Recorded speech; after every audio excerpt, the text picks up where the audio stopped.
What's up guys, Colton at Ibexx, and today I want to tell you about our new product we are getting ready to release. So we all know that the stock Can-Am X3 primary clutch bolt is known for failure. It can break, it can fatigue over time from taking it, putting it on, torquing it down, pulling it off several different times. It's not good for it, you're supposed to replace it after so many times.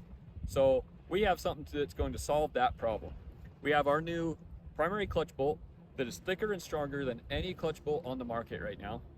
We have our new beveled washer that's included with it. And what makes this even better than anything else out there is this also acts as a clutch puller as well. So we have our own tool that goes on the end of the bolt. Once you pull it out, you put it on the end of the bolt here, you thread it back in, and you're going to be able to pull the clutch off of the car with this one tool here. So super excited about this. It also comes with torque socket as well. So it's a T60 Torx on the end of it.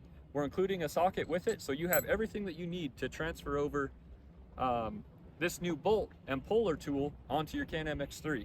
So we'll do more videos about doing installation, showing you how it works on a car and how the puller works and everything there. But super pumped about it. We're going to be retailing these for $109.99, and that includes everything: bolt, washer, puller tool, and socket. Thanks guys, have a great day.